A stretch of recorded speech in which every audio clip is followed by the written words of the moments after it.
Oke, saudara-saudara, hari ini saya dengan Kak Erita. Kak Erita ini salah satu pelaku UMKM yang mana akan kita wawancarai mengenai demokrasi sesuai dengan tugas yang diberikan oleh Bapak Tommy. Oke Kak Erita, kita bincang-bincang dulu mengenai demokrasi. Kak Erita kan tahu nih ya, apa itu yang dimaksud demokrasi yang sudah kita tahu. Demokrasi itu adalah dari rakyat, untuk rakyat, dan oleh rakyat. Menurut Kak Erita nih, apakah Indonesia sudah bisa menyebut dirinya sebagai negara demokrasi? Menurut saya sih masih belum ya. Ya. Kenapa tuh Kak, kok belum? Karena selama ini sih masih kayak gini aja sih pemerintahnya juga. Menurut Kakak berarti masih di demokrasi ini sistemnya masih dipegang oleh pemerintah ya? Iya.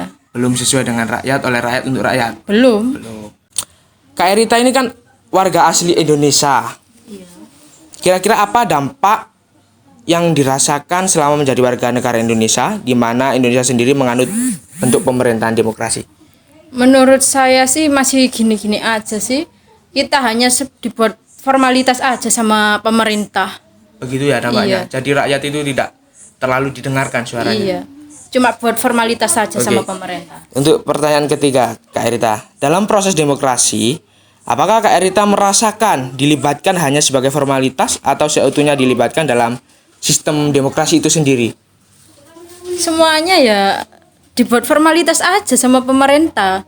Kita nggak pernah ikut apa-apa dan pemerintah cuma membuat kita jadi formalitasnya saja. Oke. Berarti intinya pemerintah di sistem demokrasi ini menjadikan rakyat sebagai formalitas ya. Iya, intinya ya cuma itu. Makasih. Kita lanjut ke pertanyaan keempat Kak Rita ya. Dalam pemilu, kita sebagai rakyat terkadang hanya dilibatkan dalam pemilihan saja. Namun di balik itu semua, bahkan perhitungan suara, kita tidak tahu apakah di balik itu ada kecurangan atau tidak. Kita kan tidak tahu. Setuju, Pak? Apakah Kak Erita sendiri setuju mengenai bahwa proses ini mencerminkan demokrasi hanya sebatas formalitas? Semuanya berbalik iya, soalnya kan apa-apa kita juga nggak tahu itunya kita sendiri. Kan sebenarnya demokrasi kan untuk rakyat juga, tapi kita loh nggak pernah tahu apa-apa di dalam pemerintah tersebut. Jadi mengenai pemilihan atau lain sebagainya, mungkin yang dimaksud Kak Erita ya, kita hanya formalitas, suaranya hanya digunakan saat mencoblos, tapi untuk perhitungan suara dan lain sebagainya rakyat tidak pernah dilibatkan. Maka dari itu Kak Erita sendiri tidak tahu ya Kak ya, mengenai hanya formalitas atau bagaimana. Yang pasti formalitas digunakan hanya suaranya saja. Untuk pertanyaan kelima ini Kak, terakhir. Harapan Kak Erita untuk sistem demokrasi di Indonesia ke depannya seperti apa? Yang ingin disampaikan kepada pemerintah? Yang ingin saya sampaikan sih, kan itu kan demokrasi itu untuk rakyat, kembali ke rakyat juga kan ya. Tapi pemerintah sendiri nggak pernah turun tangan ke rakyatnya sendiri itu. Jadi kan nggak pernah gimana demokrasi tersebut di masyarakatnya itu. Oke. Jadi menurut Kak Erita itu kalau bisa pemerintah lebih dekatlah kepada rakyat supaya rakyat itu lebih mengenal demokrasi dan wawasan demokrasi gitu Kak ya mungkin ya. Iya. Itulah cerita dan pertanyaan saya kepada Kak Erita. Mungkin cukup Kak Erita ya. Terima kasih. Halo semuanya, perkenalkan saya Nelsa bersama dengan Kak siapa? Halo semuanya, namaku Ferdinand Ramadan. Oke, halo Kak Dinan. Halo. Ini kita mau tanya-tanya sedikit nih tentang demokrasi. Ya, Dimana ya. kan demokrasi itu kan kedaulatan kan berada di tangan rakyat ya. Ya. Dimana semua yang berkuasa itu sebenarnya harus rakyat ya. Ya. Contohnya aja dalam pemilu ya, kita kan dilibatkan dalam prosesnya. Ya. Kira-kira nih sejauh yang Kak Dinan tahu sebagai warga negara Indonesia, menurut Kak Dinan, Ya. negara kita, negara Indonesia ini sudah berhasil belum sih menyebut dirinya sebagai negara demokrasi? Kalau menurut aku pribadi, untuk berhasil atau tidaknya pastinya belum terwujud secara sempurna ya.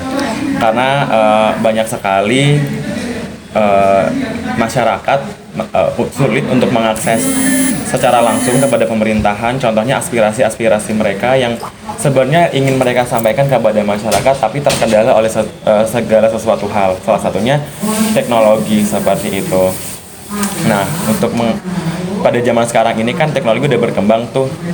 Seharusnya pemerintah harus lebih bisa lagi, harus lebih memadai lagi teknologinya untuk menampung segala aspirasi masyarakat seperti itu. Itu sih yang belum tercapai ya. Oh iya. Jadi dari akses teknologinya yang masih belum merata Benar gitu sekali, ya. iya. Oke. Terus nih kira-kira sebagai warga negara Indonesia, dampak atau apa sih yang Kak Dinan rasain selama jadi warga negara Indonesia selama Indonesia ini menganut bentuk pemerintahan demokrasi? Dampaknya di Kak Dinan sendiri itu apa? Dampaknya apa? Kalau menurut aku pribadi sebagai rakyat, kita bisa mengaspirasikan apa yang kita pengenkan, karena kan negara demokrasi itu kan negara yang berkedaulatan rakyat gitu Ya, kan. betul. Seperti itu. Jadi mungkin itu salah satu keuntungannya juga ya, privilege-nya kita tinggal di negara demokrasi, kita bisa mengajukan aspirasi apa yang kita mau. Mungkin itu bisa nanti yang dikabulkan oleh pihak atas seperti itu. Dalam pengajuan aspirasi gitu, Iya. Kak Dinan tuh merasa nggak sih kalau misalnya Kak Dinan tuh dilibatkan dalam prosesnya atau enggak? Sejauh ini sih belum ya, dalam dilibatkan itu secara langsung belum. Tapi kalau ditanya kamu punya unek-unek nggak? Punya. Setiap warga negara punya unek-uneknya untuk memajukan itu sebagai aspirasi mereka yang terbaik kepada negara seperti itu. Oke, untuk pertanyaan selanjutnya nih, contoh kita ambil contoh kayak tadi yang sudah kita singgung dalam pemilu, di mana kan kita kan dilibatkan ya dalam memilih calon pemimpin negara ini ya kan. Tapi kan kita nggak pernah tahu ya di balik itu semua itu kayak gimana, meskipun ada badan yang menaunginya, tapi kan kita nggak pernah tahu ya.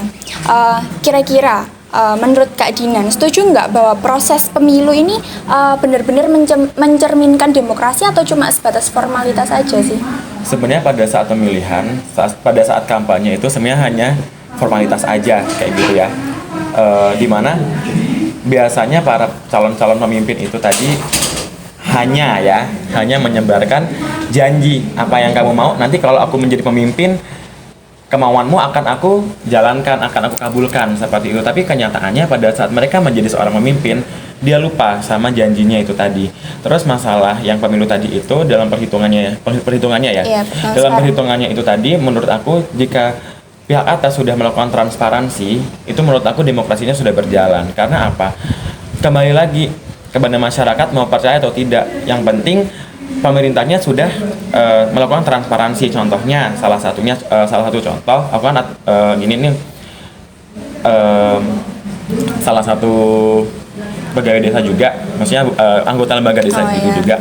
Nah, jadi kalau di desa itu dia itu melakukan transparansi, seumpama uang 100 juta itu dirinci secara satu persatu dibuat apa aja. Nah, mungkin pada saat penghitungan suara pun sudah ada ya, mungkin teman-teman tahu sendiri, dihitung di televisi contohnya paslon 1 sama paslon 2 sekitar berapa persen gitu kan. Itu juga udah bentuk transparansi mereka dalam menghitung suara dalam pemilu itu tadi kayak gitu. Jadi intinya hanya sebatas formalitas, tapi kalau untuk soal penghitungan suara kan negara sudah melakukan yang terbaik dalam segi transparansinya itu tadi ya. Dan itu juga kembali lagi ke masyarakatnya ya, mau percaya atau tidak ya. Ya, betul. Harapannya Kak Dinan untuk sistem negara Indonesia ini, sistem demokrasi negara Indonesia ini agar lebih baik ke depannya itu apa? Itu tadi pertanyaan pertama ya, teknologinya harus bisa dikembangkan, terus SDM-nya juga harus bisa dimajukan agar mereka itu tidak hanya memberikan aspirasi saja, tetapi beserta alasan-alasannya kenapa seperti itu sih. Harus ada buktinya, kerja nyatanya juga ya. Iya, harus ada bukti kerja nyatanya juga dari pihak atas untuk mewujudkan demokrasi yang lebih bagus lagi. Oke. Seperti itu ya teman-teman ya. Oke. Terima kasih banyak Kak Dinan. Iya, terima kasih banyak Nelsa. Halo semuanya, pada kesempatan ini saya bersama dengan Pak Noto mau berbicara mengenai demokrasi. Ya benar kan Pak? Ya mungkin Bapak bisa perkenalkan diri lagi Pak. Bapak siapa? Nama Bapak siapa? Kesehariannya Bapak bagaimana? Ya, perkenalkan nama saya Pak Nyoto. Saya pegawai swasta dan umur saya 41 tahun. Oh ya, terima kasih Pak. Jadi gini Pak, hari ini kan kita mau wawancara nih Pak tentang demokrasi. Seperti yang Bapak tahu pasti kan bahwa Indonesia ini kan sistemnya itu sistem demokrasi, Pak. Jadi kalau sistem demokrasi kan menurut teorinya itu kedaulatan di tangan rakyat, Pak. Pokoknya apapun itu dari rakyat, oleh rakyat, dan untuk rakyat juga. Nah, menurut Bapak, Bapak setuju nggak bahwa demokrasi itu emang benaran rakyat, Pak, yang berdaulat? Emang semuanya itu dari rakyat, oleh rakyat, dan untuk rakyat. Menurut Bapak gimana? Ya, setuju. Dan memang Indonesia kita seperti itu. Nah, jadi Bapak ini merasa puas, Pak, sama sistem demokrasi kita? Ya, untuk saat ini cukup puas. Kira-kira dari pengalaman Bapak sendiri, apa sih, Pak, yang bikin Bapak tuh ngerasa kalau Bapak puas sama sistem demokrasi kita? Bapak nggak ada masalah gitu kayaknya sama sistem demokrasi kita? Ya, nggak ada masalah. Ya, kan sudah berjalan baik selama ini. Mungkin kalau ada kekurangan kan mungkin ada ya 1-2 kekurangan aja. Oh, oke, jadi gitu ya. Jadi Pak Noto ini tim yang puas sama sistem demokrasi, Pak. Tapi Pak, kata orang nih ya, Pak, kata orang nih, Pak, bukan kata saya. Katanya demokrasi itu kan wujud kedaulatan. Demokrasi itu kan kedaulatannya ada di tangan rakyat, Pak. Nah, salah satu wujud kedaulatan itu adalah pemilu. Jadi rakyat yang memilih pemimpin kan, Pak. Tapi kata orang, Pak, sebenarnya wujud kedaulatan itu tuh hanya sebatas pemilu aja, Pak. Selesai. Sisanya itu negara kita tuh kayak kedaulatan kita, Pak, itu dikuasai oleh golongan-golongan tertentu. Jadi rakyat tuh hanya sebatas pemilu, udah gitu aja. Bapak setuju nggak? Atau Bapak ngerasa nggak? Ya, gimana ya? Ya, selama ini kita memang berjalan seperti itu. Ya sudah, terus kita harus gimana? Kan sudah tersistem gitu. Oke, Pak. Jadi walaupun Bapak mungkin puas, walaupun Bapak melihat ya udah ini udah sistem ya, Bapak ngikut aja. Tapi Bapak ada nggak, Pak, kayak mungkin unek-unek Bapak gitu, Pak, tentang demokrasi kita? Harapan Bapak tuh, Bapak maunya demokrasi kita itu seharusnya seperti apa, Pak? Karena demokrasi ini kan berevolusi, Pak, nggak tetap.